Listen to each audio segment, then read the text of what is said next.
by Arkansas, for Arkansas. This is Inside Arkansas Live. And welcome into Inside Arkansas Live here on this beautiful Tuesday afternoon in the great state of Arkansas. I'm your host, John Neighbors, alongside Curtis Wilkerson, as well as Andrew Ellis. And fellas, it's Tuesday, 9 days away from Razorback football being here. Seems like once you get to single digits, man, it starts becoming real, but it also starts becoming a little annoying because we're done talking about it. We just want to see it. Yeah, I know, right? I mean, at least Sam Pittman's doing us a solid and letting us talk to Bobby Petrino and Travis Williams one more time before the season starts. Like, I guess that'll kind of get us through, the next couple of days here, and then it's a week out, and you have some other college football to watch. So we're making it. We're on the home stretch here. It'll be all right. Yeah, we're definitely in the dog days where it's, a little bit regurgitating everything we've already said. Like, nobody's opinion should be changing by the day anymore.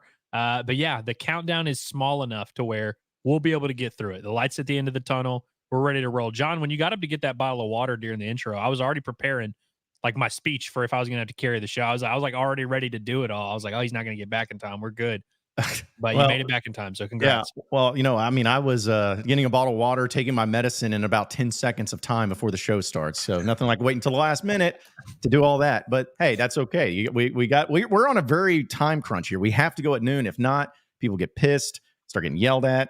Everyone's just giving up on their day, and the day's ruined. So we got to do what we got to do. But we people never change the format. Or timing. Yeah, and so now we even got, and hopefully I got this right. I meant to bring it up. We got our Twitter handles and everything now on the video. I got y'all's Twitter handles right? Like sometimes I'm always nervous because you both have an underscore at the end of your Twitter handles. So just wanted to make sure. Okay. It looks right. Good. So that we don't want people looking us up and then being like, oh man, I don't know who this person is. This doesn't look like Andrew Ellis, and hit a follow and ends up being the wrong guy. But still, a lot of things to talk about today, though. And again, we'll get into not only some football, but some cool things from basketball, and who knows, maybe we'll even have some news coming out during the show today too. But, yesterday during our show was when Sam Pittman was talking to the Little Rock Touchdown Club. And right there, we had some, I guess, people throwing in some stuff that was said that we played a little bit yesterday, mainly about belts exploding and ties getting ripped off by Sam Pittman, the real juicy stuff from the Little Rock Touchdown Club. But this was something that I thought was pretty fascinating. And Andrew, I know you brought it up too in our group text, and Sam Pittman in the analytics, because that is something that I feel like it's thrown around in football so much. And maybe 50% of the people that use it or say something about it don't really even know what it means or what it actually entails. But that was something that Sam Pittman was asked about and brought up. And he had this to say about analytics and the way he's approaching this season. Morgan, what's it say I'm supposed to do? It's a damn book that doesn't go have to talk to the media nor lose a game.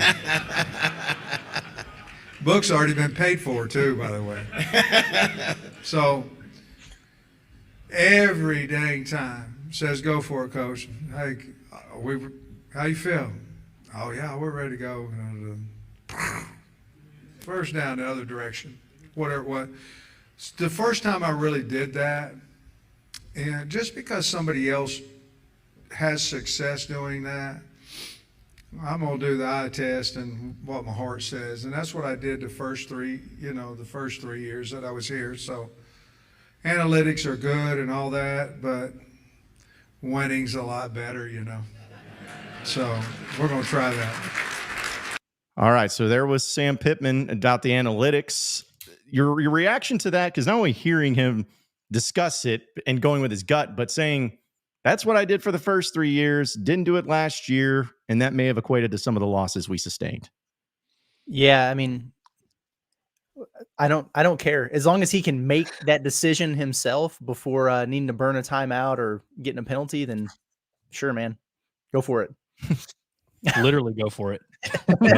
That too. There's a lot here, honestly. So like what he's saying, I don't really disagree with, of like, analytics is good, but like, I need to use my heart and my gut and all that. Like that's all fine and dandy. I don't like that he's using analytics as like the scapegoat here, where he's like, oh, I trusted the analytics too much. And that's why, we got stuffed on 4th and 1 against Liberty. And that's why we got stuffed on 4th and 1 against Kent State. And I'm like, I don't like, I'm worried that his negative experiences last year of going for it and being aggressive and having his O-line not do their job. Like, I'm worried that's going to make him be a little bit more cautious this year. And, he faced so much backlash over his decisions, whether it was to go for it, whether it was to kick a field goal, whether it was to take a delay of game in a weird spot on the field for no reason that nobody can really figure out. He took a lot of backlash. And so I'm worried that he's going to be in this situation where he's just trying to appease everyone.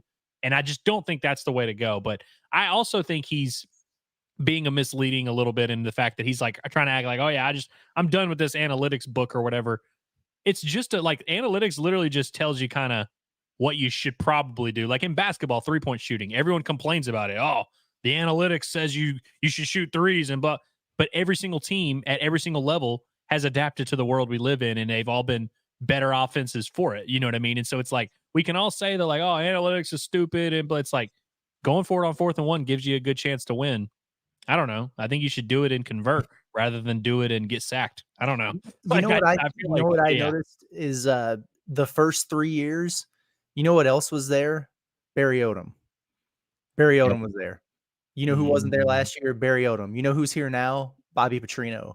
So maybe part of it too is the voice in the ear. I'm not saying Sam Pittman's not capable of making his own decisions. I'm not saying that at all. But having a voice that you trust, I think, could help kind of streamline some of that decision-making process and make you feel like you can be less reliant on analytics or whatever some formula says, because you're surrounded by, guys, or in this case, another guy who's been there and done that for a long, long time, has experienced just about every single scenario possible that can kind of help you in terms of making those calls. Well, I even look back to last year too, and thinking about all the criticism that was thrown Sam Pittman's way. I don't know if you guys agree with this, but to me, the thing that stands out to everybody's memory of last year and kind of a moment or a time when people were like starting to really waver on Sam Pittman was when he said, I didn't know what to do. That was the number one moment when people were like, oh gosh, you should never say that. Even if it's true, you should never say that. And I think Sam Pittman took that to heart, where he was being honest, but I don't think necessarily in those cases it's always just about, well, I didn't know what to do because he just didn't know what to do. I think he had an idea of what to do, but because of, oh, well, this is what this says, or this is what the book says, this is what the analytics say, but that's not what I feel right now. He's torn. I just think that maybe he's saying, all right, I'm not going to have that happen again where I don't know what to do. I'm just going to go with whatever I feel and stick with it regardless if it's successful or not.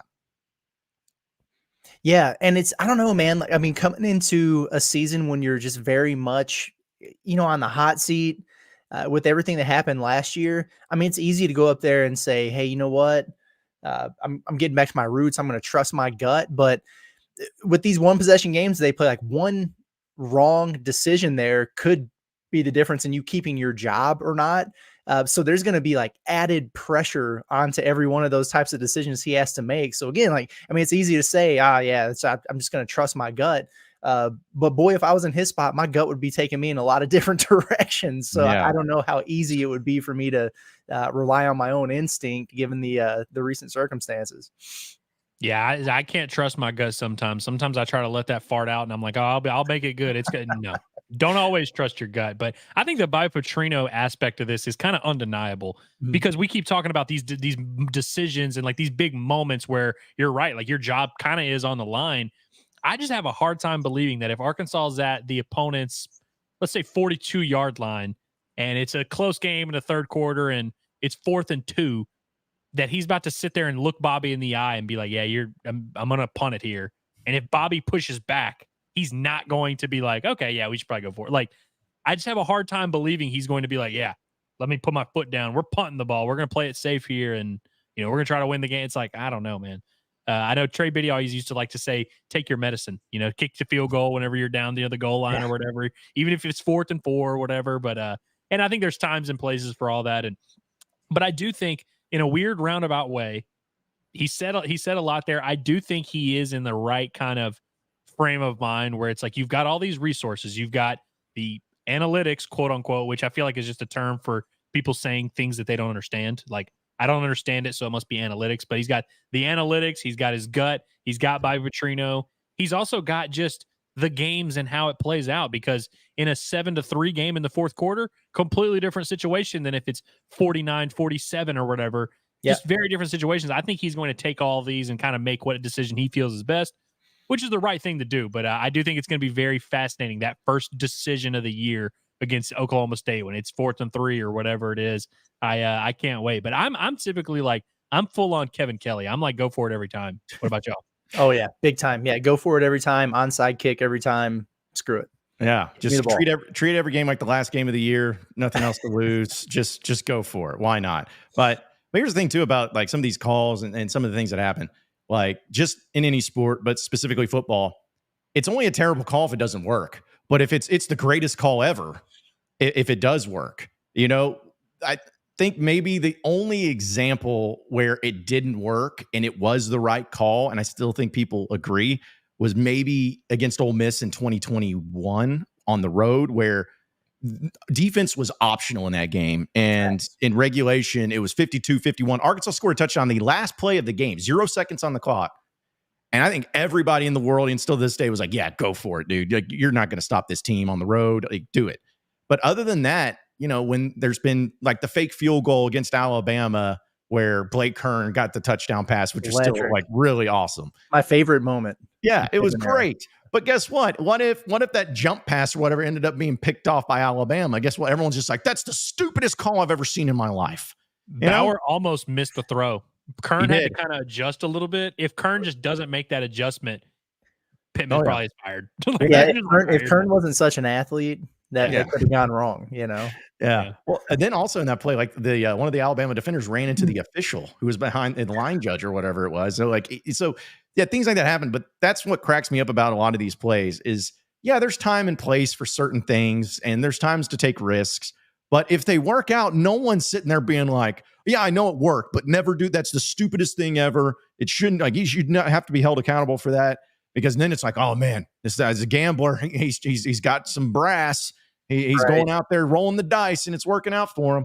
And so, last year, it just more often than not, there was a lot of problems, but at least with those calls a lot last year, just didn't work out. Like it just didn't work. He didn't execute it for whatever reason. But I think that some people always have to take into consideration when dealing with the calls, no calls, if they're right or if they're wrong. Just remember, hey, if it works out, it's great. If it doesn't, then you're an idiot and never need to do it again. Well, it was also a situation. I'll pull up this comment here from Caden. He says, no more fourth and inches from shotgun. Yeah, exactly. That was a big part of people getting so ticked off last year, is because you knew you had an offensive line that was really struggling. And, we're seeing, the Eagles doing the tush push every other possession. And people are like, why not just line up under center and let your 270-pound quarterback fall forward a foot, as opposed to going out of shotgun and letting one of your linemen get blown up and losing yards. And that happened over and over and over, to the point where it was almost absurd, with people getting ticked off about it. So maybe the answer is having a little bit better of an offensive line. You can convert some of those 4th and shorts that they just could not seem to get it done last year. What was it, the Ole Miss game when they finally did the tush push and it worked and everyone was like, wow. I can't remember which game it was, but I definitely remember. I remember it happening at one home game and getting a very sarcastic cheer from the crowd. It's pretty good. Yeah.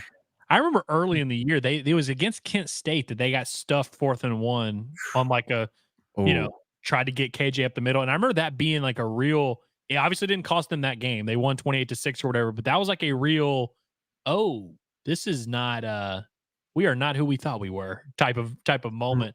But yeah, I think I agree with what you guys are saying. Like, the play call matters. If you're going to call a stupid play, then go ahead and punt it. Like I don't care. But, and we talked about the Cam Little aspect of it, where you don't have an experience, like a kicker that you can count on. Your punter, you're replacing your punter. I wonder if that's going to affect this thing, where it's like, before you had two of the best special teams units in the country. It's probably a little bit easier to just, lean on them a little bit. I don't think Arkansas is going to have that luxury. So might have to be guns a-blazing Kevin Kelly style this fall. Come on. Yeah. Listen, I think that everybody's on board. If your punter sucks, or no, we'll do it this way. If your kicker sucks, if your kicker can't make a 38-yard field goal or whatever, and has shown that in games, then suddenly, okay, it starts to make sense, right? If it's 4th and 3, go for it. If you're even in field goal range, just do it, because that's not that. But if your punter's pretty good, if your kicker's pretty good, Go with the strength, man. And, same thing like you brought up, Curtis, with the KJ Jefferson 270-pound quarterback. That's who he is. Just let him go get a yard, get underneath and go. That's it. Don't overthink it. don't try to be too creative. Another aspect is like, how often do you hear the coaches that'll like kind of tell their OC when they're at the 45, hey, you've got 4 here. You've got 4 plays here. We're going to go for it on 4th down or whatever. That's a big aspect of it that Sam Pittman has failed at a lot, where they don't know until the moment comes what they're going to do. So it's like, oh, it's 3rd and 3. Let's hope we convert. Oh, we didn't convert. Well, what are we going to do? Should we go for it? Should we? And then all of a sudden it's 7 seconds left. You're trying to snap the ball, and it's a weird thing. I think having a plan and having a more definitive, this is what we will do in this situation mindset, I think Petrino will help in that regard, because I also think Petrino in the back of his head on 3rd and 5 is going to kind of know we're going for it on 4th down here. And so I think that's another big part of it. You just hope that whatever the decision is for that coaching staff, just be on the same page and just go for it. And not go for it literally, but just go with your gut, like you said, and we'll get behind you. I'm sure we won't get mad at you whenever you make the wrong decision. Nope. We won't be critical at all. I mean, listen, if you do an onside kick when you're up by 7 against Texas with 3 minutes to go, just even though it makes no sense whatsoever, if you get it, it'll be a great decision. If not, you're going to hear about it. I mean, that's what's the thing good about fans. So, but yeah, that's what's going to be interesting. I think Lane Kiffin has just done so much disservice almost to a lot of coaches, where just like we talked about yesterday, if somebody does it and it's successful, then they're like, well, why don't we do that? And that's what's kind of like when Lane Kiffin had the thing where he was just rolling the dice, 4th down conversions all the time. Everyone's like, well, maybe we should do that. And then not everybody can do it. Like not everybody's built to do that. So they shouldn't let the calls keep happening like that. It's like blackjack. You got to just commit to the system. Yes. Just like whatever you're going to do, if you hit on 13, you better hit on 13 every time. If you, you just got to commit. Mm-hmm. Yeah. It's like when Arkansas ran the wild hog or whatever, and then so many people tried to do it the same way. It's like, could it maybe be because the wild hog has freaking Darren McFadden and Felix Jones and Peyton Hillis? Maybe that's why it's so successful, not because, it's some crazy thing. Because other teams run it. Well, do you have Darren McFadden? Do you have a Felix Jones? If you don't, it's probably not going to be as successful. So just not everybody's built for that, and that's okay. So also wanted to bring this up. In fact, we could have brought it up yesterday, but let's bring it up today too. And, people want some sunshine pumping in the comments already. They're saying we want some sunshine pumping. Well, stick around. We'll probably get to that. We'll talk ourselves into it. But check this out. So this was the betting lines for the first head coach fired in college football, not just the SEC, but in college football.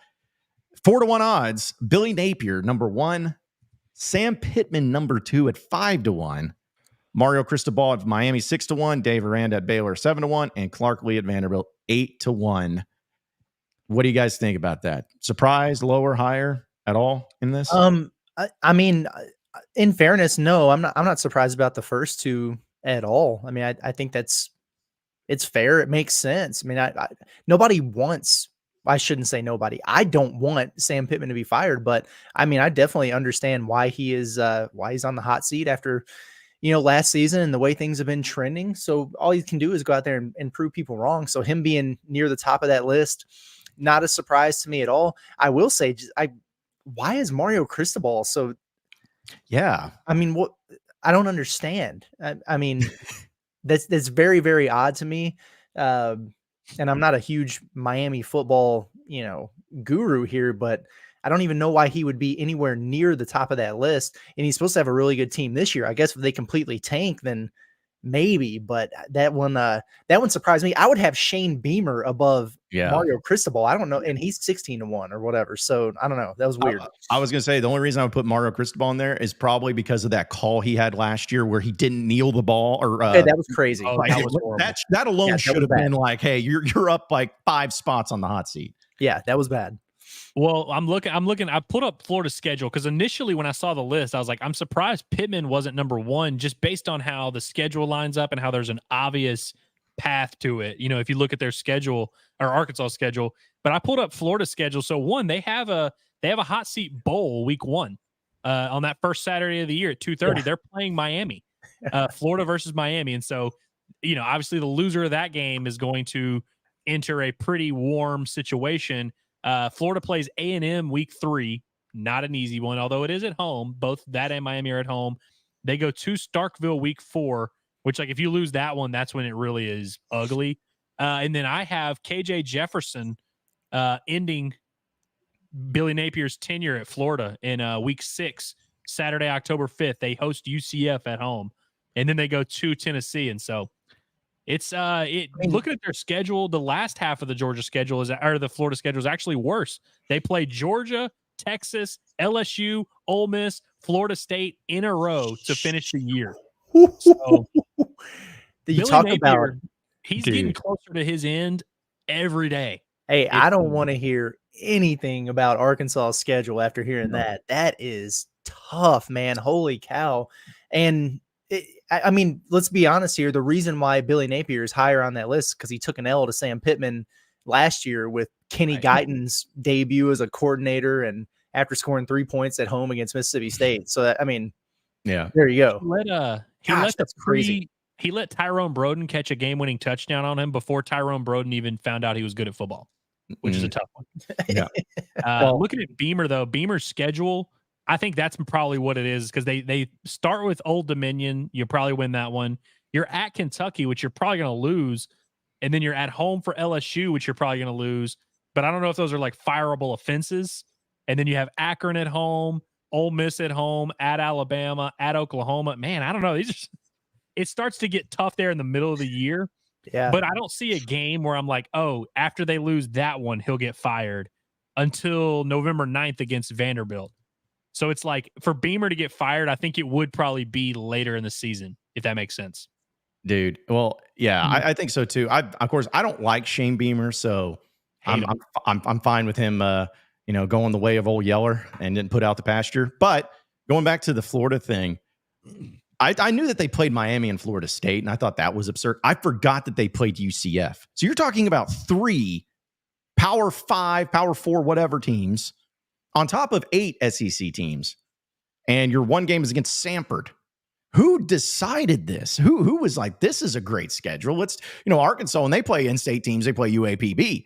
But Florida's like, no. We're going to go and schedule all the Power 5 Florida teams in this state and play them all in the same year. That's crazy. That's brutal, man. And what's so Arkansas's is kind of weird like that next year. Well, I guess not too much because what they just flipped and they've got the Alabama A&M game or whoever it is now, A&T, whatever. But then Arkansas State, that's next year, right? Mm-hmm. Yeah. But then they have Memphis and Notre Dame. So that's, it's kind of in a similar vein there. But yeah, it's not on the same level as Miami and Florida State. And then KJ Jefferson beating you again. I mean, gosh. Dude. Yeah. I feel like every year college football, there's like week 1, there's one coach that we leave week 1 being like, oh, that guy's fired. And there's one coach where we're like, hey, maybe he won't get fired. I feel like that Florida-Miami game is going to be the ultimate, like, whoever loses that game is going to be in trouble. And whoever wins, we're going to be like, oh, look at him. Like if Billy Napier beats Miami week 1, that'd be such Sam Pittman would skyrocket to the first, favorite, in that one. Cause it'd be like, well, probably not getting fired now, Yeah, no, that's a thing with next year's schedule too, Curtis. My prediction, I think they're going to cancel one of those games, one of those non-conference games. It's not going to be Arkansas State. They're not going to do that. And it ain't going to be Notre Dame.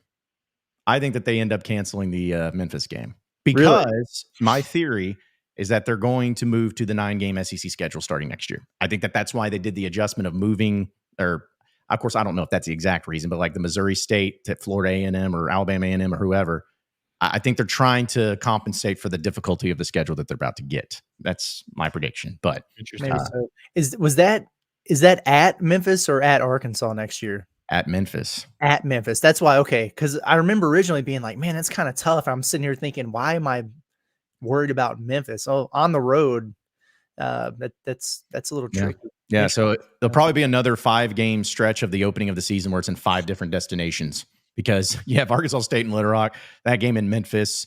You do get Notre Dame at home, so maybe that'll be in the early part of the year. But of course, next year, I guess Texas. That's another thing. Like Texas A&M, that game in Arlington's going away. So does Arkansas go to A&M? Do they even play A&M? I don't know. So, well, I mean, it's almost a given that they'll get Bama and Georgia next year, right? I mean, if you know, the one time you get neither, like Bama's gonna be replacing their head coach next year too. They think that program's going in the trash. yeah, because once You might be wanting Bama. dude, because when they go 9-3, man, they're gonna be like, this is uncalled for. This is absurd. We're gonna move on. I'll tell you what you don't want is you don't want Arkansas State, and you don't want to go on the road to Memphis, and you don't want the year that you have Notre Dame coming to your place when you're fresh off a coaching change and rebuilding a roster. So, Sam, get it done, my man. Yeah, 7 wins, get the momentum back, and take care of business in those, because I do not want to see a first-year coach, first-year coordinators, and just like a completely revamped roster having to deal with that. That's a lot of pressure for a first-year guy, unless they go do a John Calipari hire like we were talking about yesterday. I'm just assuming in my mind that it would be a, up-and-comer, not named Chad Morris. yeah. Like if they bring in, I'm not saying they would, but if like it's something like, Nick Saban decided to come out of retirement, or hey, Urban Meyer decided, hey, I want to coach college football again, or something like that, then okay. But Bill Belichick said he's coaching next year, so Bill Belichick rolls in and all that. Yeah, then that's fine. But and unless that happens, yeah, I agree with you. I don't think that needs to be the schedule. Somebody brought up in the chat, and I want to bring up, because we're talking about Florida's schedule and everything, dude. Missouri's schedule is absurdly stupid. They start with Murray State, they play Buffalo, and then they play the mighty, their power, because SEC teams were supposed to they had to play a Power 5 team every year. They play the mighty Boston College Eagles at home. Yep. So tough stretch. Then they get Vanderbilt. So all 4 of their first 4 games are at home. And then they get a bye week. And then after that, they go to Texas A&M, and then they have a really tough road game against UMass and Amherst. Then they get Auburn in Columbia. Then they go to Alabama, then another bye week. Then they play Oklahoma in Columbia, and then they go to South Carolina, and then they have Mississippi State on the road, and then Arkansas at home. That is their schedule. If they don't win 9 games this year, maybe Eli Drinkwitz needs to be fired. Worth noting that Justice Hill is going to beat him week 1. Oh, dude, I forgot that he's there. Oh, my gosh. Yeah. I wish that they played them later in the year, because I feel like realistically there's no way he's going to be like running the show week 1. But I feel like if they played him in like November, you might get a little Justice Hill, runs for 150, throws for 250, just goes off on Missouri. Mm-hmm. Yeah, that would be pretty cool. That'd be an interesting story that a lot of Razorback fans would be paying attention to, at least. But yeah, sometimes you got to take into consideration though these hot seats, like Billy Napier, dude. That guy's done. Like that, he's cooked. And even if he had a good team this year, it won't matter because of that schedule. Like that's a brutal thing for him. So we'll continue on and get to some of your chats here, folks. In just a second, got to tell you about our friends over at Alumni Hall. Big sponsors here of us here at Inside Arkansas. We Razorback fans are going to be looking for the newest apparel, especially when you're going to be making the trip down to Little Rock for the game Memorial Stadium against UAPB. Don't worry about all that old Razorback gear you have. Get you something new, get you something nice, and get you something awesome at Alumni Hall. You can shop them online at alumnihall.com. They won't bring it. They ship it to you. It comes to your front door. And then that way you don't have to worry about if you can't make it to Fayetteville, or if you're not in the area, just have it shipped to your door. And make sure you get on it right now during this time, so you can make sure that you take advantage of the deals and get it in time for the Razorback start of the season. They got everything. They got Peter Millar. They got Southern Tide. They got Columbia. They got Nike. Everything for men, women, kids, and even your pets. So check them out. It's the ultimate Razorback shopping destination. It's Alumni Hall at alumnihall.com. Hey, speaking of football, how awesome are these pictures of John Calipari at practice? Like that one on the left, hang that in Crystal Bridges, my man. Like that is incredible. When I saw these pictures, I'm like, dude, I want to know, did he pose? Did they tell him to pose this way? Or was that just his natural cool look? Oh, those are candids. I mean, he's just the man. I think we can all agree on that. Who's rocking the jiu-jitsu MMA shirt beside him? I was going to ask that. Like, I was intrigued by that. I'm glad y'all were wondering that as well. I liked it. Did y'all see JC Hoops said that he looked like Paulie Walnuts from The Sopranos and that picture. Yeah. Pretty good. Yeah. Yeah. I was going to say, if you ever saw the movie Casino and Robert De Niro's character in the sunglasses in the desert where the car's driving by, I was like, kind of give those vibes too. So, yeah, dude. Like, I don't know. At first, I was like, just quick glance. It's like, oh, maybe that's Brad, his son. But I'm like, no, it's not. That's not Brad wearing the jiu-jitsu thing. Yeah. So I don't know who it is, but he's a big jiu-jitsu MMA and apparently a Phillies fan. Is that a Phillies hat that he's wearing? Yeah, but it's like it's one of those he got from Lids that it's like he just needed that to match his outfit because he's wearing the black and white. Excellent. Well, I don't know who it is, but maybe we'll find out. But that was just an awesome picture. I'm like, yep. I know it's not true, but I just want to pretend and in my mind say that like Cal didn't tell anybody he was showing up to practice. Like the gate was open over there, and he was walking by, and he's like, I'm going to see what's up. And he just walks in there and tells Petrino, he's like, hey, coach, throw me that football. And then just takes pictures with it. Yeah, that probably didn't happen, but man, I would really love it if it did, if that did happen. So I want to see Sam Pittman walk into a basketball practice, just pull up, shoot a free throw, just casually during the middle of a scrimmage or something. I would love to see this coaching staff just run 5-on-5 and just, I know Saban used to play a lot of ball at Bama. Yeah. And there were always legendary stories from that. I would love to see all of their games. Who do you think's the best basketball player on the coaching staff? T. Will. Yeah, I'd probably agree there. He strikes me as a basketball player because he's got so much swag about him, and he's still young. You can tell he's in really good shape. I bet he. But I bet you Woodson is the most like when it comes to the way of the game and knowing when to shoot what shot, like shot selections and stuff. Like I bet you he's the guy that's like yelling at you if you take a three that you weren't open on type of thing. Like, did you guys I know you'll agree with this. Colby Smith, I know exactly how he plays basketball just looking at him. Yeah. Really aggressive slasher, no touch around the rim, but he's aggressive and he gets after it. I know football players have a distinct like basketball skill to them, like that they all play kind of similar. Like those big, strong football players, they're just driving the lane with no touch at the rim. They all kind of play similarly. I bet Ronnie Foucher's got a little game too. I was gonna say Morgan Turner probably lets it eat from behind the arc. Yeah, I don't know. Yeah, I was gonna say Colby Smith gives me the vibes that like when you go in these pickup games and you know that like, hey, these guys are just regular guys. They don't know how to guard a left-handed layup. They're not expecting me to, back him down. He's going to be that guy where he probably is not very good at a left-handed layup, but he's going to try because you're not going to see it coming. So I know Deke can rebound. Deke Adams. Oh, yeah. Oh, he's clearing space, man. Well, his son plays in the MLB, so it's like he's a good athlete. Like, he's got some athleticism in him. I bet he's just tough. They should have more fun with that. Like what Ole Miss did. Did you guys see that clip where they were, it was like the team meeting and they're all like in that auditorium classroom or whatever. And the staff is out there with a portable hoop. Guy got crossed over. The coach hit the three. Place went nuts. It was like a walk-off, like the old and one mixtape games. It's pretty impressive. We don't have fun like that around here. No. Serious organization. It's all business. It's all business. No, when you're talking about Deke Adams, I bet you Deke's also the type that he goes really tough on you in defense in the lane. And if you got to call your own foul, any foul you call, it's like, that's no foul. Nope. He's staring at you. It's like, you going to call that a foul? Yeah. Like, yeah. No, I'm good. Yeah. He pound dribbles it with two hands and then chest passes it back into you and almost knocks you down. Check ball. Yep. And he's also the guy that, whenever he gets it up there, he says, and one, like as soon as he screams it out loud, even though he barely touched him type of thing. Yeah. I'm glad we have the entire coaching staff figured out when he shoots. Yeah. What's that? T. Will definitely says stuff when he shoots. Oh yeah. Cash. Bang, bang. Like stuff like that. Like I think he does that. Kobe. Mouthwash. Yeah. Back. Weight room, hit it. Yeah, I said I'm so glad we have the entire the football coaching staff basketball skills figured out and exactly how they would play. Yeah.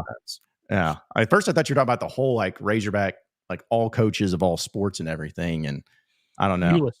I feel like probably cook these dudes still to this day. Oh yeah. Well, I feel like Dave Van Horn's probably a sneaky good baller, but he just never like shows it.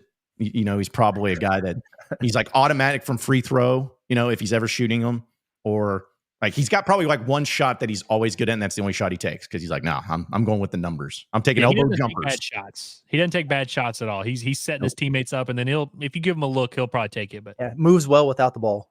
kind Yes. of guy. Yeah. Yeah. Big FTA guy, like getting to the line. It's crazy. Sorry, the last thing I'll say though, Matt Hobbs' daughter is apparently a like really good basketball player. Like she's going to end up being like a prospect. Trey used to coach her. His daughter played with her, and he was like, when Matt Hobbs' daughter would miss a game, we were toast. But when she was there, just feed her every time. Love Man. that. Well, there's some of the chat because here's the thing is like people have been at least appreciating our breakdown of coaching staff and basketball skill sets and everything. Some of the chats though, I want to give a shout out though real quick because I don't know if y'all remember Miss Lisa. Oh, Absolutely. I remember. Okay, just want to make sure y'all know Miss Lisa. Yep, it's good to hear from you, Miss Lisa. When I was doing the morning rush back in the glory days of Chad Morris, she was one of our residential callers in the morning, and man, she is from. I'm sorry, Miss Lisa, if I get it wrong. It's like Paragould, I believe. I'm sorry if it's wrong, but she has the great Arkansas accent, and she had no filter. Man, she was awesome. And going off about Chad Morris, she'd always call and she's like, "I woke up menopausal today." All right, cool. So anyway, no, her calls were electric, especially if it was a post game or the Monday reaction or whatever. Yep, I love that. Yep. Absolutely loved it. Always saying that she called up Razorback Foundation like members and was just like, "I'm calling them tomorrow." I talked to that Scott Verity. Yeah, That's Scott awesome, Verity. Yeah, absolutely love it. Yeah, she says that talking about Sam Pittman though, she says some of his statements he needs to double think. I fell hook, line, and sinker into the Kool-Aid. I'm like imagining her voice reading this. This year is no rose-colored glasses. He must win 8 games, in my opinion. Okay. Hey, set your standards high. I respect that. Mm-hmm. Does that include the bowl game though? That's always the thing, I think so. It has to. Yeah, let's not get crazy here. Yeah, because if they go 8-4, and some people are like, or if they go 8-5, I guess with a bowl win, people are like wanting him fired. I'll be like, okay, relax. Yeah, it's nuts. If they go 6-7, actually, we don't need to get in that conversation. Never mind. No, the best case scenario. I always want an Arkansas team to do this. I want an Arkansas team to go 5-8. I want them to go 5-7 and be one of those like bowl teams that get in but still lose and go 5-8 because that's just a stupid number record that I think you could have. Does Arkansas have the grades to do it? Don't you have to have like the APR, like the certain APR to make it as a bowl team at 5-7? I think that's the qualifier. Like only certain 5-win teams can. Or I don't think Arkansas have they changed that? I know they were talking about it. Man, I don't know. In basketball, like you can't get in if you're under 500 deal. And then I thought that they were doing that with football. I could be wrong though. No, nowadays they're probably just like, hey, if you're willing to play by bringing all your players and play the game, like, yeah, we'll bring you in. That's true, man. Like, yeah, those mid to late December bowl games, you're just hoping to get bodies out there. I wonder how much the 12-team playoff is going to impact some of the stuff that we've been seeing. Like the bowl games where dudes are just hitting the portal and like, screw it, I don't care about this, and then you just have a shell of your team. And, like we didn't see much in the NCAA tournament of guys who are still playing, dipping out or whatever on their squad. But, it's like extra games. It's not like you're just preparing for one game or you're preparing for the college football semifinals or whatever. I mean, it just adds like an extra month onto the season. So I wonder if like it was Ohio State's quarterback or whatever transferred out. And I wonder if we're going to see some of that from these CFP playoff teams. It'd be nuts. Mm-hmm. Yeah, I can't wait. Also got this from Hayden. He says, do you think it's more beneficial to open up the season against an FCS Cupcake or a marquee non-conference opponent?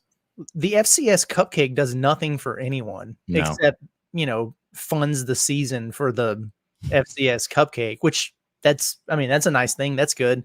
But no, I do not like those FCS games. And I'm not saying you need to have a schedule like Florida's here, but yeah, I don't know.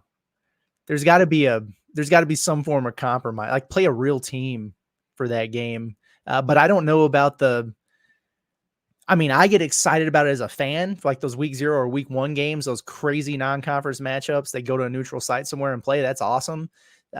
So like I would pick that for watching it, but beneficial. You almost want one to work out the kinks before it gets real, but just not against a FCS team, man. I hate those games. Yeah, the answer is neither. You want to have the FBS team like a UTEP, like 2015, they opened against UTEP. That's a good one. Even Louisiana Tech, who damn near beat them in 2016, like that's a good one to open the season with. Yes. Yeah, get you a game that's a quote unquote real game. You're only favored by 24. People will complain about whether you covered or not. That's where you want to be. Yeah. I agree. The Cupcake does nothing for you, but the marquee non-conference opponent, I don't like that either because I feel like starting 0-1 isn't fun either. Right. I'm just throwing it out there, guys. The last time Arkansas started a season with a marquee non-conference opponent was USC in 2006, and they won 10 games. So, just Lost saying. the game. Yeah, they lost the game, but they won 10. They won 10 straight after. Yeah. Not that is a correlation of Arkansas also last time they won the SEC West. So, yeah, sure it has something to do with that. You don't count Troy as marquee in 2008? Is that who they opened up the season against? No, yeah. They opened the season against 7. Yeah, 7. It was Troy. Yeah, I was about to say, I was like, no, because I remember in 08, they almost lost Bobby Petrino's first year to Western Illinois. I think it was correct. Yeah, and then they should have lost to dadgum Louisiana Monroe in Little Rock the next week if it wasn't for the Cowboy go get him play to Chris Gregg on 4th down. So, yeah, I don't want those again. Let's see. And speaking of, Caden says after we blow out UAPB, John's going to find a way to have Arkansas in the playoffs. No, if they beat Oklahoma State, I will. Like, correct. Yeah, that's the correct way to do it. Yeah, if they beat Oklahoma State, I'm like, you know what? The path to being in the 12-team playoff is there. It's set up. So, we were talking about in fact, here's TB saying that he's like, I'm calling for the South Dakota State upset over Oklahoma State. At least a tight game. South Dakota State with 30 straight wins. They don't know how to lose. Okay, well, that's not a horrible take. No, I mean, South Dakota and North Dakota. Now, hold on. Wait a minute. South Dakota State, are they as good at football as North Dakota State?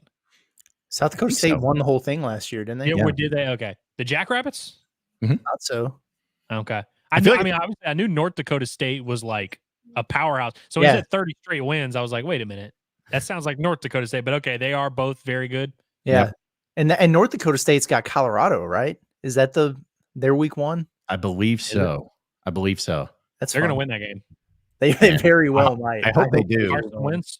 Come on. Yeah. Well, I hope they do, just because last year I'll never forget how mad I was when Colorado beat TCU in that like high-flying, high-scoring game. And that weekend on all the ESPN stations, they're like, is Colorado a playoff team right now? I'm like, yeah. I hate it. So I'm like, I hope that happens again, just so it's like, that okay, was crazy, man. Yeah. I just saw a tweet that popped up. I keep looking over if anybody's wondering why. I'm just keeping my eye out to see if some schedule stuff comes out for basketball. But I know you guys probably saw about, I think it was George Mason, like they were supposed to go play a thing in the Bahamas or wherever it was, and they wound up not having it scheduled actually by the travel agency or whatever. Anyway, we were talking about week 0 football games, and Delaware State at Hawaii is one of them. And I just came across this thing. A Delaware State spokeswoman confirms that the Hornets missed today's 10.5-hour flight to Honolulu because of a bus snafu to JFK Airport. They're working on a plan to get there in time for the game. Dude, what? They missed their flight to Hawaii. I could be, I'm not a residential fly or anything, but I don't know if I'm having to be on a 10.5-hour flight, I'm probably going to get there and figure out a way to get there extra early, or even like have the team stay in a hotel next to the airport or just something. Yeah. Where that doesn't happen. Brutal, man. I mean, they were going to try and get there. I mean, today's Tuesday. They're playing Saturday. Like they were trying to get there early. Yeah. That's a big deal. Used to the time change and stuff. Yeah. That is tough, man. And if they missed the flight, that means that they weren't flying a charter. You know what I mean? Like they were just on a commercial flight out there or whatever. So good luck getting an entire freaking football team on. They might have to send position group by position group on different flights. Yeah, you're going Delta, you're going American. You're just, That's right. That's tough, man. Yeah, maybe they're probably flying a Legion over there or something like that. Just the breezeway. Also, when we were talking about the analytics and everything, Cody's just over here saying that you don't need a kicker if you have Bobby P scoring tutties every drive. Just saying. He's right. Yeah, that's true. Yeah, but not wrong. That's one thing I actually will look forward to is like we talked about. But if it's first and goal from the 6, I'm going to feel a lot more confident about scoring a touchdown than Like it was almost Knowing like it's not going to happen. yeah, like if you were if you were on the goal line, if it was first and goal at whatever yard line it was at, I was like, man, until they do it, I ain't gonna believe it because they're gonna pull some tight end Trey Knox under center crap and try to make that work. Like hopefully that doesn't end up happening. So I think Hayden's asking a very dumb question. No offense, Hayden. Be honest. Are you more excited for football or basketball currently? Well, what's the like criteria? Like, who do we think is going to be better? Well, just I think more excited for. I feel like basketball's the easiest answer, right? I guess. Yeah. I mean, Arkansas basketball for sure. Yeah, that's what I was going to say. Yeah. Yeah, but it's like I'm excited for football right now just because it's this weekend. I'm excited to watch some ball. I've got the warm and fuzzies about football, even Arkansas football right now. I really do. But yeah, even basketball, it's a different animal. It's definitely apples to oranges. Yeah, I mean, I'll feel good about Razorback football until they piss me off, which probably won't take long. So like, I'm just going to enjoy the moment while I have it right now. I cannot wait for our post games. It's going to be so fun. It's going to be so fun. Like we're going to do one. And actually, that's something we'll be sure to tell everybody about. Like we're going to figure out, like, since it's a Thursday night game, like what's that going to look like? But dude, that one in Stillwater, like, especially because it's an 11 a.m. game. So game gets over with at like 2:30 or whatever, or 2 or 2:30. Well, we just go live right then. And if Arkansas wins, people are just going to be going nuts. But if they lose, shoo, buddy.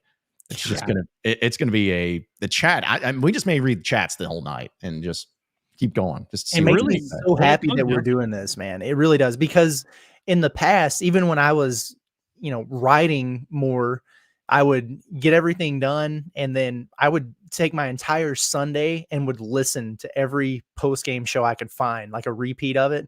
I love that, man. The overreactions, the people, drunk calls. I cannot wait for this. I really can't. Yeah. Well, really what it comes down to when I think about which one I'm more excited for, basketball, I'm okay with it being the off season because it's an exciting conversation. Like I'm not desperate for the games to start. Football, I'm so sick of the discourse around the team at this point already, where I'm like, we need games. We need real things to happen so we can stop, arguing over whether or not the D-line sucks or the O-line sucks or the linebackers are thin or the linebackers are the best. I just want real things to happen. Where basketball, I'm enjoying the discourse because it's fun discourse. No, well, because here's the thing too, guys. If they lose Oklahoma State, even if it's like an overtime thriller game, like really hard fought or whatever, immediately he's going to be like, all right, so who do we hire? Yep. Like, go back up the money truck and go and get Lane Kiffin. Yeah. And that's exactly what it's just going to become. It's just coaching search off the bat as soon as something happens. I'm hearing Miami's going to fire Cristobal. Just get him now. He needs a change of scenery. Yep. He ate lunch in Arkansas one time. It's a connection there. Yep. No, I still love, my favorite one will always be if Arkansas, if their kicking situation, say if they miss a field goal against Oklahoma State to win it and they lose it, people just calling in, just be like, there's a kicker right now down here at our local high school down in Helena who kicked a 47-yard field goal the other night. Give him a scholarship. Like, I can't wait. That's my favorite part. Why is everybody surprised? This has been Scott Fountain special teams for 5 years. Yeah. And what has he done? Just disappointment after disappointment. So, man, I love this. Dude, I do too. It's so much fun. Also, another thing in the chat that I wanted to bring up, which I thought was kind of funny. Bishop Boy, I'm going to say that. He says, it's Curtis Bullets Flying Wilkerson and Andrew Cream of the Crop Ellis need John to get a catchphrase. Are those y'all's catchphrases? I'm Cream rises to the top.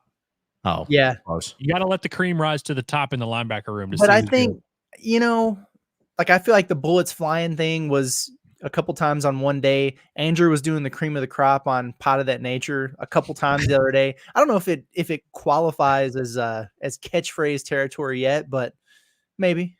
Yeah. Maybe we'll get there. I was about to say, I don't know if I have catchphrases. I have crutches, as they say. Like there's things I always go to with talking about, or when I'm trying to work it out in my head at the same time of speaking, which can be really difficult at times. I kind of walk my way through it, and dead air is always really bad. That's what something I've learned in radio. I can't have dead air, so I just got to fill it with something, even if it doesn't make any sense. So I don't know. Yeah, I don't know if I have a catchphrase or not, but I'm kind of jealous. I feel like I'm left out. I feel like We'll get you there. Yeah. Y'all remember KJ being able to Jefferson? I do. Do you remember And Devo just knowing that? Just knowing that, yeah. I don't remember that. Like it was a KJ, every question you'd ask him, he'd be like, yeah, just being able to come out here and being able to get the offense going and being able to score on our first drive and, being able to get something going in the second half. And in fairness, Devo would always be like, yeah, we just, just going into this game, just knowing that we needed to win and, just knowing that we were going to play together and like, just, that's kind of like their buffer. You really catch on to these things when you're writing stories and you're typing the quotes and you're like, holy cow, he said this 15 times in a paragraph. But yeah.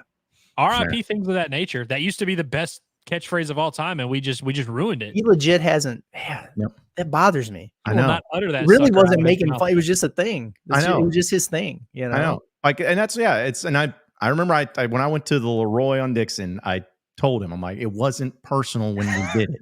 Like it was honestly. I think you should keep saying it. Yeah, and honestly, I was like, and if anything, Coach, it was like a good thing. Like it was a. Well, how did I phrase it? I forgot. It was like not a sign of respect, but something like that. It was like it's just if I was saying it, like we do the same. But yeah, that time when it was like we started that podcast. And I think the next press conference he had, he literally was those things.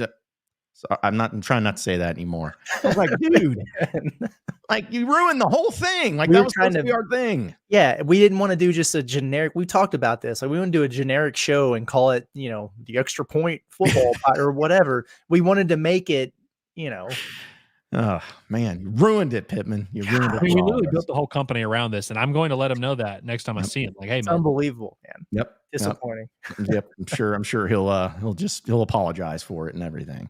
Okay, let's go ahead and do a little Arkansas update, if you will, presented by Davis and Garrett Insurance, your independent auto owners insurance agency, securing what matters the most. Shout out to my boy Clayton over there. Hit him up. We'll get your insurance going for you. We'll call it a question of the day, or Arkansas update of the day, whatever it is. But still, I wanted this question. I asked this on Twitter because this is the stuff I think about when I'm up late at night.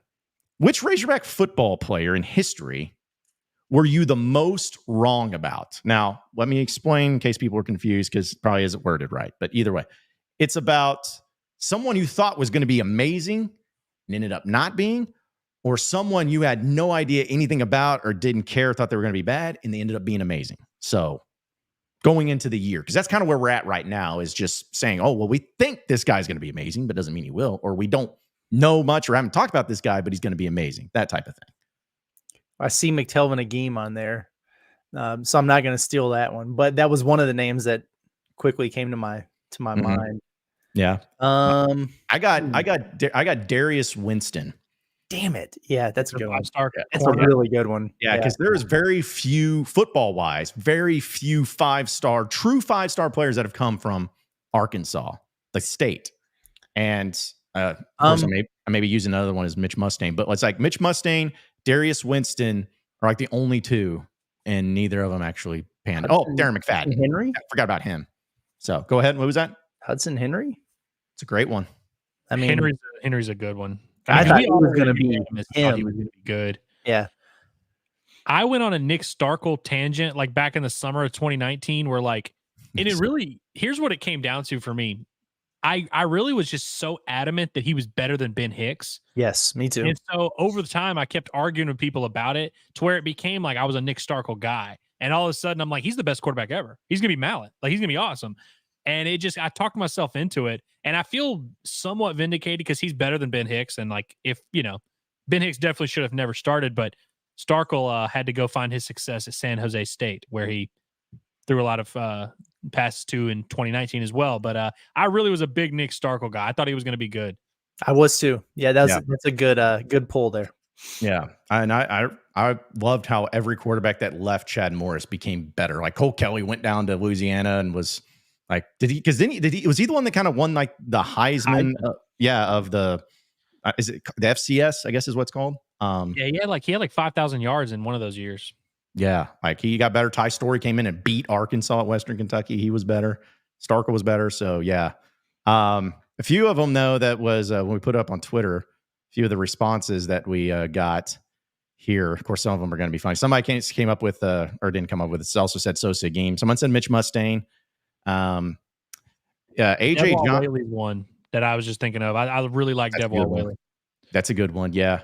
Somebody says Cheyenne O'Grady, which Cheyenne O'Grady was really good when he actually played. He was. Like, so. Remember that Colorado State play? Mm-hmm.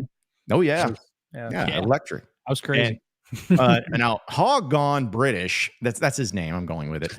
But he had a bunch of ones, deep cuts that I forgot about, and these are great ones. See if any of you guys remember these. But Quinta Funderburk, remember him? The wide receiver. Yeah. Otha Peters, I remember him. He was a bona fide 4-star linebacker that chose Arkansas over like Tennessee and Bama. JUCO too, right? No, he was a true freshman. Okay. But he did transfer out, I believe.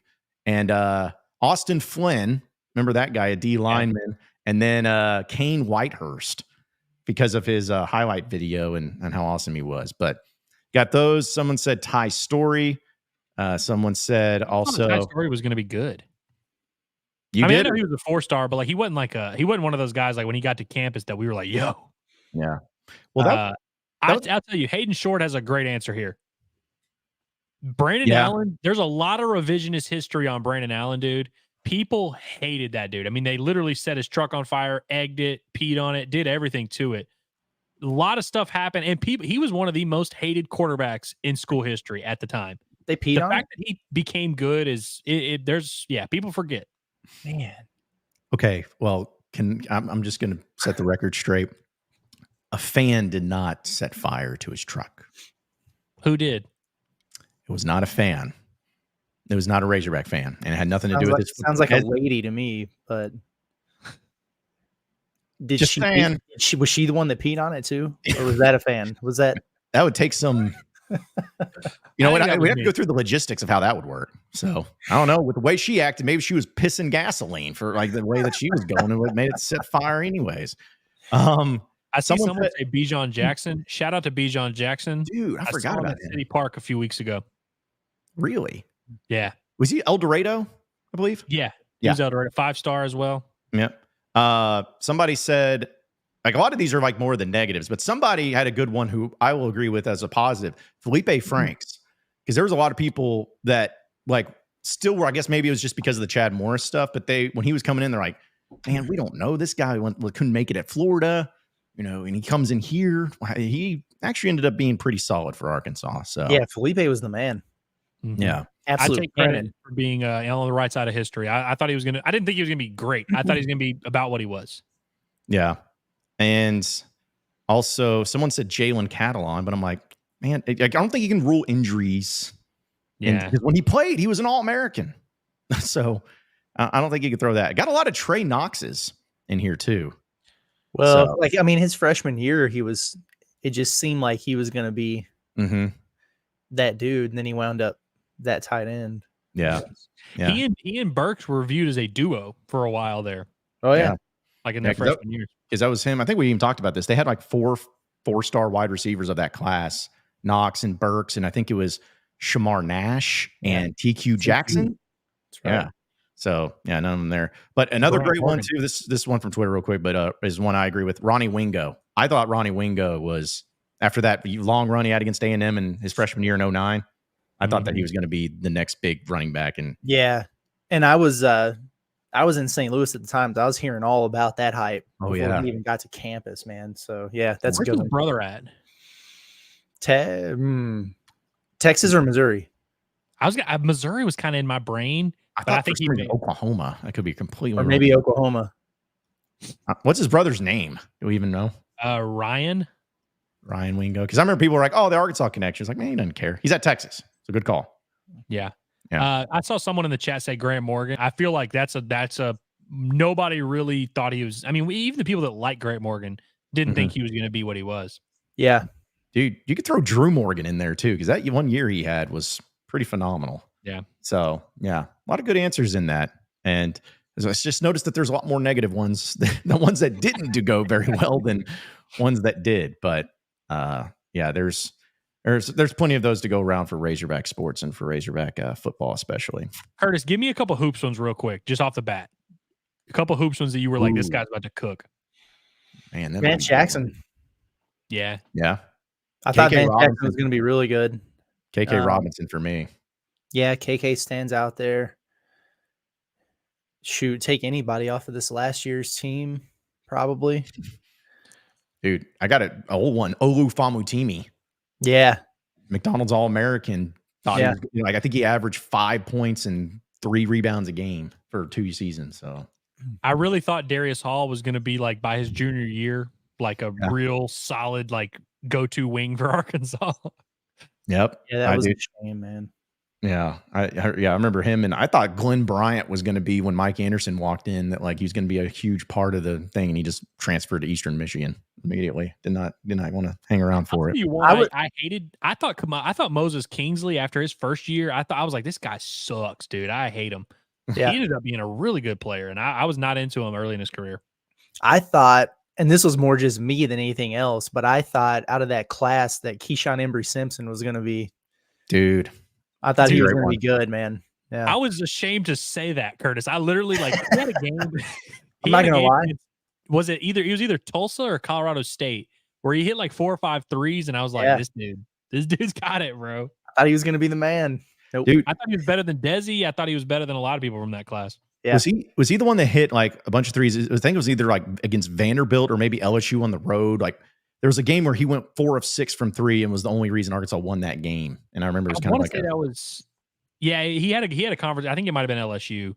Okay. There's one other basketball, CJ something. CJ Jones, the shooter who couldn't shoot. Yeah. Oh, I thought he was going to be so good, man. I know. He's one of those, like, when he would make a shot, it looks so good. Like, just like the way, the confidence, and like because he would always pull up like, I know this is going in. And then it would go in about 31% of the time. Well, hey, here's Nicholson. Yes.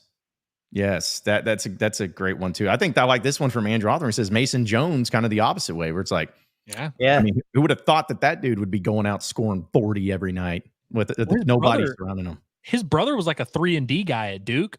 And so, like, even if you had told me he was going to be good, I wouldn't have said, yeah, he's going to be ISOing and running pick, like doing all that. I would have been like, oh, yeah, you could maybe shoot and, defend the wing a little, but wow.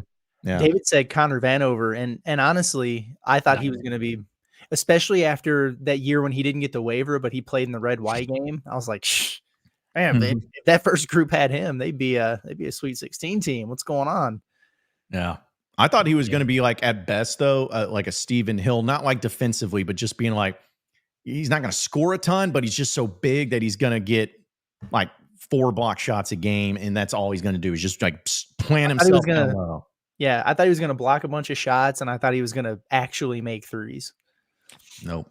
That unfortunately was not the case. Shout out to Jason Jennings. Jason Jennings, a bald knob, dude, man. Stomping grounds, man. I'll be honest, like, and that's I'm just like, that's when I think people started to understand with Nolan Rich, and like, okay, maybe he's not putting in the effort in recruiting like he used to when before he was getting 5 stars out of Oakland and California and guys out of Memphis and Texas and just wrecking, and then it's like, you got a 7-footer out of bald knob, okay, and did not work out. So that's a great example.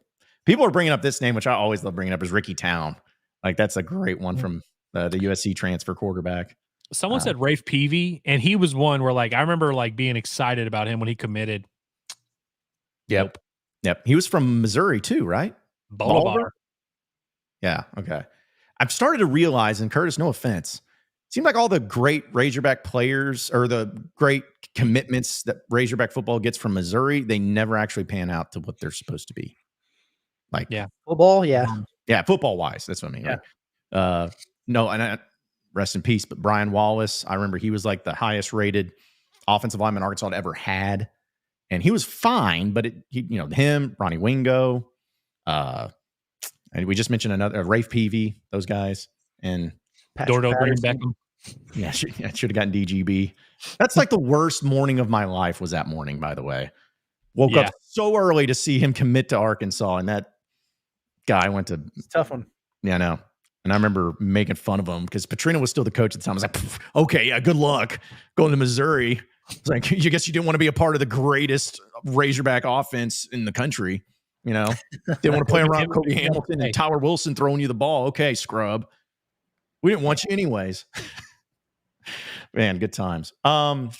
Okay, so also to get into a few of our buy or sells that we have, just a few of these going on. Yeah, we can go ahead and get into these, but nothing too crazy for this. But we've talked about it a little bit, but just to make one dedicated part of it, are you buying or selling that the linebackers are going to be the strength of this defense? Like, just to get it out there. I'm selling that they're going to be a strength of the defense, but I think I'm to the point where I'm buying that they are better than probably I thought they would be. Okay. I have the exact same take that Curtis just laid out there. I'm selling that they're the real actual strength, but I am buying that they are an improved, I feel better about the group. But yeah, strength of the defense. Although the more I'm thinking about it, I'm kind of talking myself into it. If you count Switzer and Worth as linebackers, I could kind of see it. That's what complicates this. Right. But I still think I'm tentatively, I'm selling that they're going to be the strength of the defense, but I do think they are going to be pretty solid. So they're going to be better than what originally thought, pretty much. Yes. Because we really thought that was like the biggest concern of the team. And it's definitely not that anymore. Exactly. Yeah. And I won't say improved like from last year's group. I won't go that far. But yeah, from how I felt walking out of the spring game, oh yeah, I feel very confident they're going to be better than that. Okay, so let me ask you this then. Are they still, though, even though, because I agree with you guys, I agree, but are they still the worst position group in your mind on the team? Even though they're going to be better, are they still the worst, though, in your mind right now? It's tough because Landon Jackson does play D-line, but I think you can make the argument for D-line being worse. Frankly, I know it's going to ruffle some feathers. You can make a case the O-line might be the worst position group on the team. Easy, bud. But I will say, the more I think about it, we all consider the DBs the strength of the defense. They're not like a, lockdown group where it's like they just have a bunch of similarly skilled dudes. Right. They're a safer bet for sure. But it's not like it's one of those where it's like, I'd be stunned if the linebackers were better. But I think I lean secondary for now. Tight end for me. They're terrible. Yeah, just for hot take's sake. All right. So buy or sell that Arkansas defense will have more interceptions than Arkansas quarterbacks throw. That's a good one. I hope so. Because that was one thing that I think maybe is a little underappreciated about KJ Jefferson after the fact. Now, he wasn't as good last year, but he was really, really solid, full scope of his career, and just not putting the ball in harm's way and limiting those mistakes. And I think we forget how easy it is to have a quarterback who does those things. And so what was Talon last year? Like 11-9 touchdown to interception. If he throws 9 interceptions this year, is that, it's fine. I'm not hurt by that. So I'm going to say, Arkansas's defense will have more interceptions than the quarterbacks throw. I'll bite that. Okay. I'm buying as well. I think Talon's going to be in that kind of 8 to 10, maybe they throw the ball a lot and he throws 12 picks. But yeah, I think this defense, that's one thing they like to do is be opportunistic. They picked Talon off. I kid, because he really didn't. He didn't throw all of them, but they had 8 interceptions in a scrimmage the other day. I do think they're going to be a very aggressive group, even if they're not like a lockdown group. I think they're going to be aggressive and turn the ball over a lot. So yeah, I'll go just slightly defense. Yes. Mm-hmm. Yeah, and also to make sure clarify.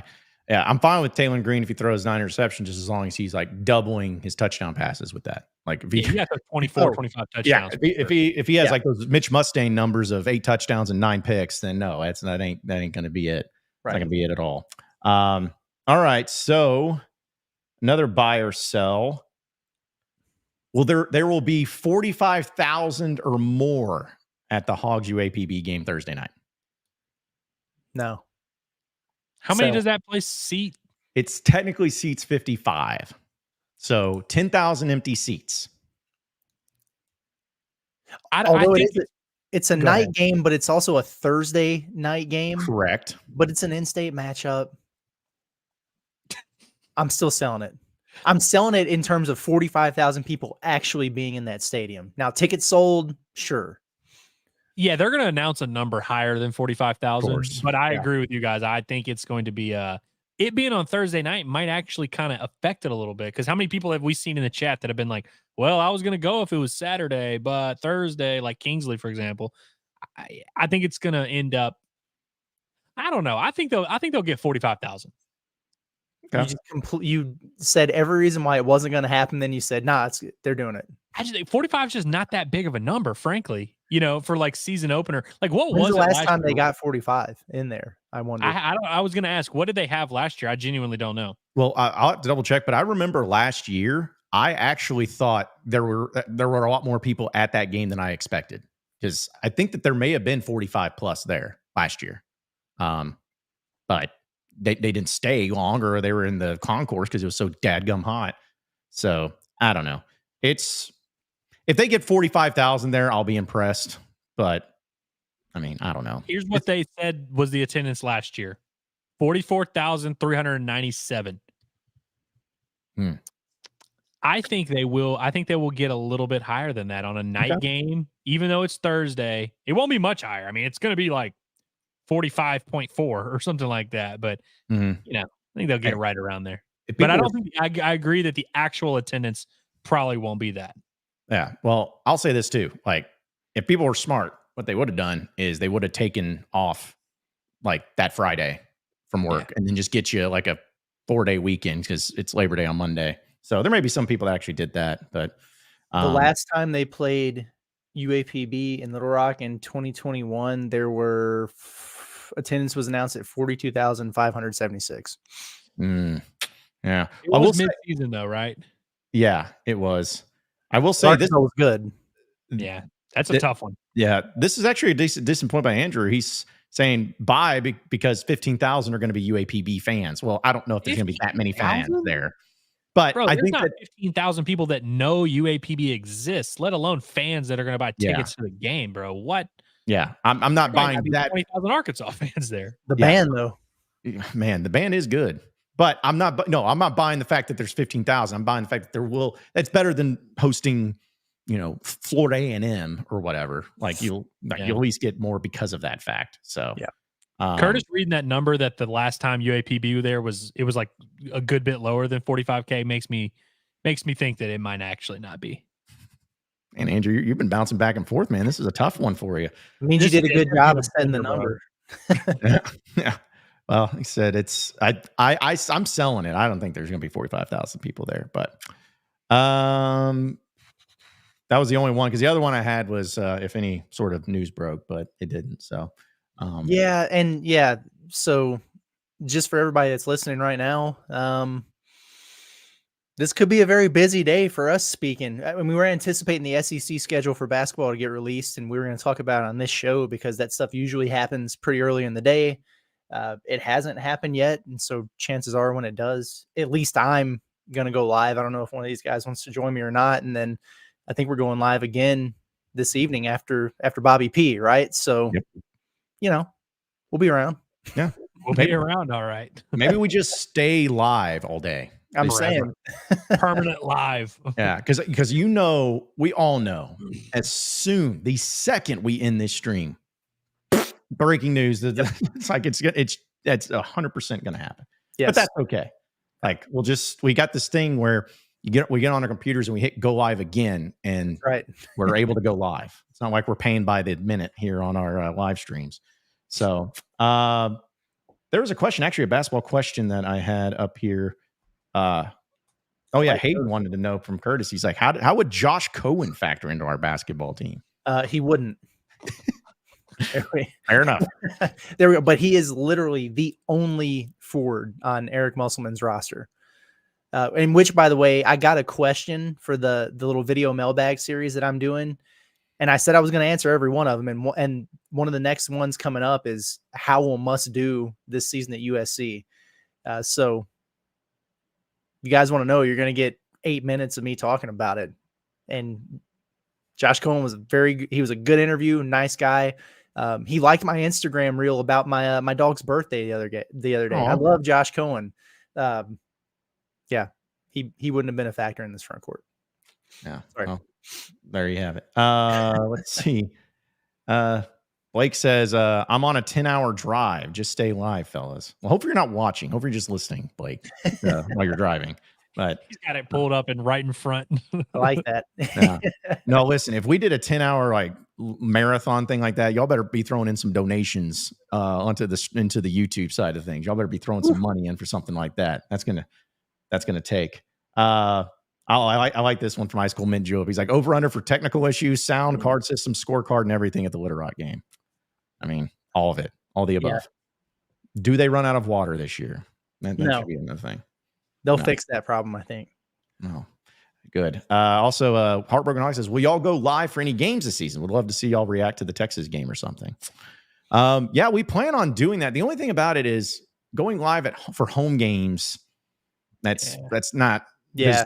Like, I'm going to be at the game. We'll probably be at the games. Like, we don't want to do that but for road games, roadie watch parties like basketball. Yeah, for sure. Football games are long, man, but might have some breaks in between. Yeah. Mm-hmm. Intermission. Yeah, that's when we just get a bunch for the interns and be like, okay, y'all get the halftime show, start talking and stuff. We'll send it back to the intern studio and they just go on and talk about those things. But yeah, no, we plan on doing that. I know we're going to do like we talked about post-game shows. As soon as the game ends, we're going to go live just like we did for basketball and get all your thoughts. It also depends on where we're at too, and this is why it's very important to subscribe to the Inside Arkansas YouTube channel, because depending on where we're at and everything, we may not go live on all the platforms, but we will go live on YouTube no matter what. So just be sure to subscribe to that if you want to check it out, because that'll be the easiest way to do it. But yeah, we're not gonna do a live stream video whole thing for the entire Texas game. But yeah, Mississippi State, Auburn, probably, I don't know, Missouri's on a Saturday. We could probably just, I guess, depending on what's going on there. Yeah. Maybe do it for that. So why not? Yeah. Okay. So are we going to do am I going to do a Thanksgiving Day Illinois post game? I think that's up to you. I think I probably am. I said because I know John's a big Thanksgiving guy. Yeah. You guys can pop in and out even if you wanted to, Listen, who knows what world we are going to live in by the time Thanksgiving rolls around, Curtis. Oh, by the way, if we're doing a show Monday, and I mean it's Labor Day, but we do what we want. So if there's a show Monday, I'm gonna have a different view, so you guys know. Different view. It's called the beach. Ooh. Oh, see, my view is going to be the lake. Water. So water. Yeah, Andrew, you got a pool or there's a neighborhood pool in the back of our neighborhood, so maybe I'll pull up there. Yeah. Do that. Yeah, do it that way. But no, that I was actually going to bring that up because not that anybody cares, but I'm having to have some work done inside of my place because there is a little bit of a little drippage.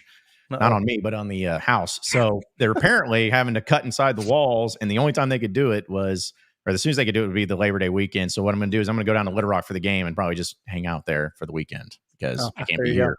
So, yeah. Let's see. Bohannon is out here saying, quick question. Assuming this Arkansas roster is the team, who would coach them further, Muss or Kyle? That's spicy. That's a great question. Come on, and I'm not going to lie, dude. I got to say Muss. I have to say Muss. The record speaks for itself. Recent history, I have to say that. You got to take into account that the team would hate each other by December. Probably. Yeah. But I think Muss is the right answer. I hate to say it. But Muss wouldn't have gotten the roster. True. Yeah. But they'd also go like 8-10 in SEC play.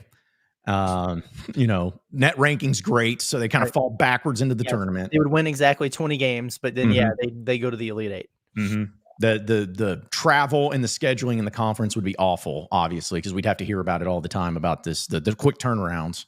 That would just be so miserable. So, but man, yeah, Bohannon over here. That was a good one. Yeah, when I saw it pop up, I was like, "That's." And he knew we'd have to say that. He set us up. I know. He really did. I know the old bait and switch approach. Jeff says, "Will there be a Midnight Madness for the basketball team and Coach Cal this year?" I know it's still a big deal at Kentucky. Would love it. I almost guarantee you they're going to do something cool. I don't know if it'll be like your traditional Midnight Madness, like actual Midnight Madness, but they did the what do they call that? Big Blue Madness or whatever. Yeah. But it would always BWA Live. It was very much a glorified almost like an exhibition. It's like an NBA All-Star game kind of feel where they were just like throwing lobs, and it was a little bit scripted from that standpoint, but it was really cool for the fans. It'd be on SEC Network, and Cal would just be chilling with the people in the booth, not even coaching, but just talking. I could definitely see them doing something like that for sure. I think it'll be a little more spicy, a little more of a show than even like the Red White game in Barnhill, which is cool. Aside from not having internet in there, it's a good time. Yeah.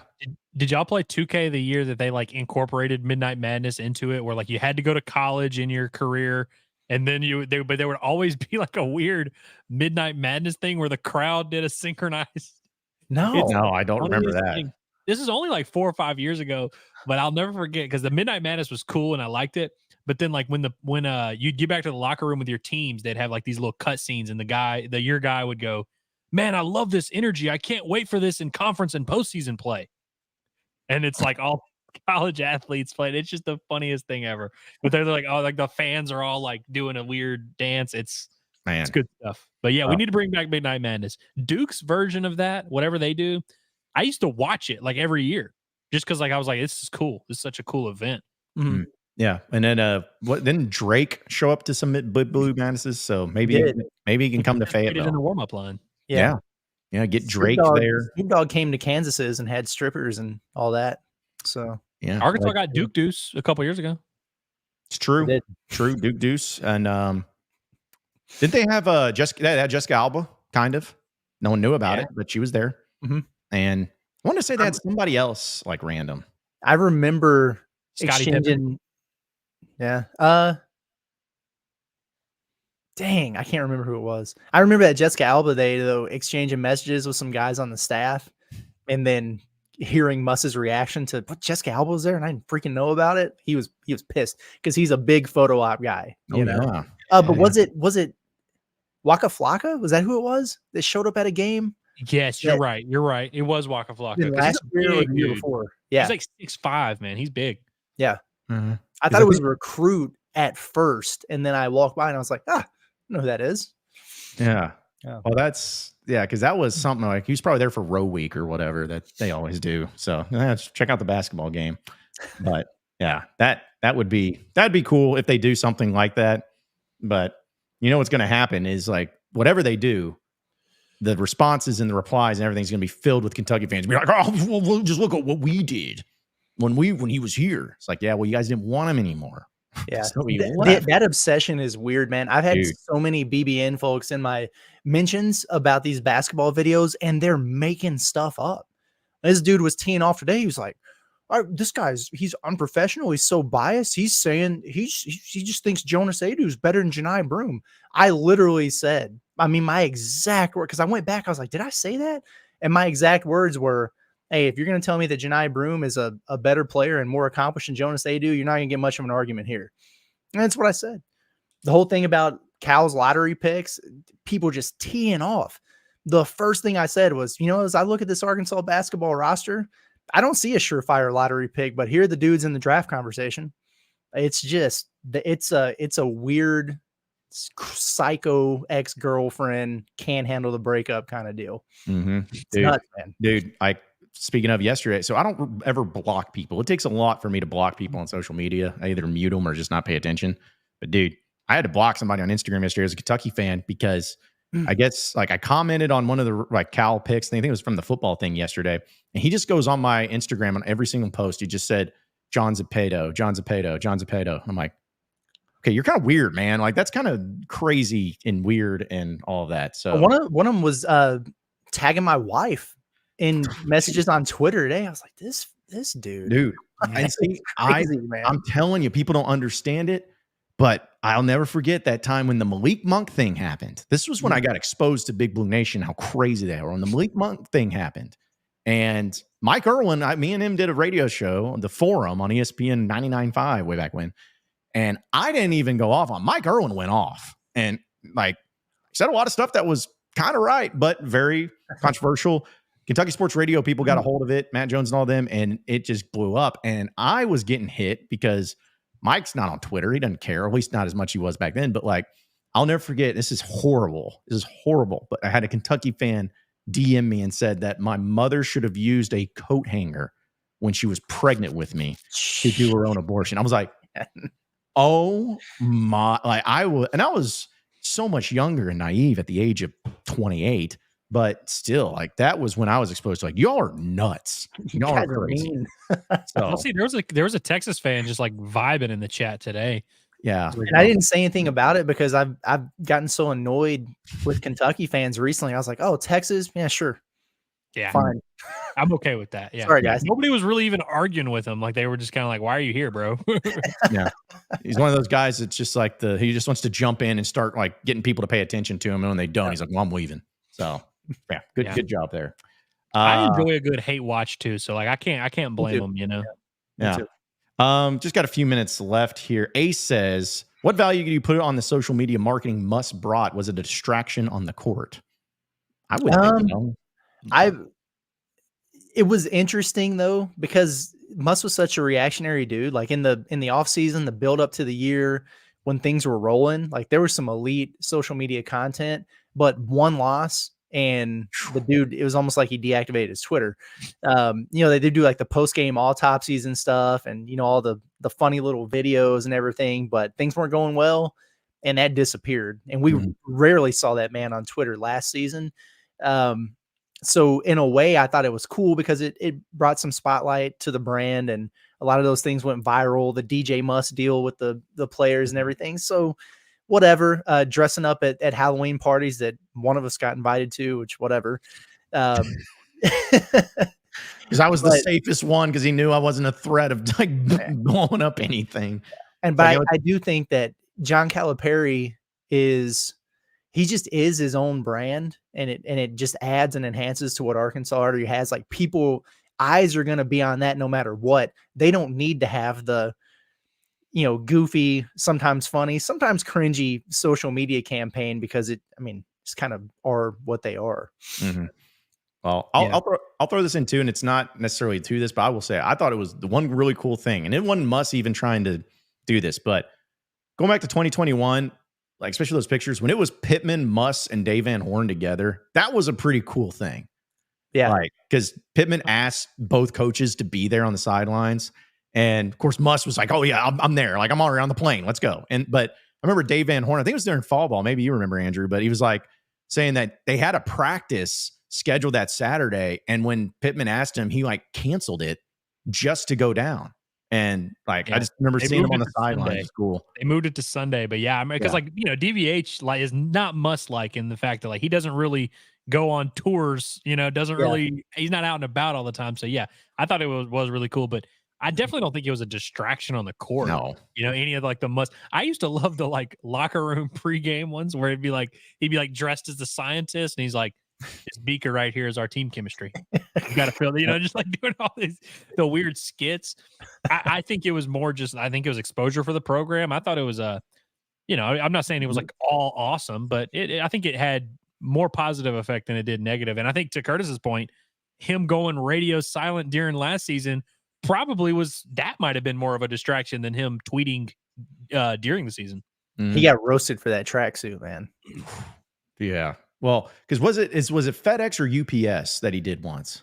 UPS. Yeah, because I just remember him screaming, of course, in the thing, he's yelling all the time, but he's like, what am I dressed like right now? A UPS guy. What do UPS people do? Deliver.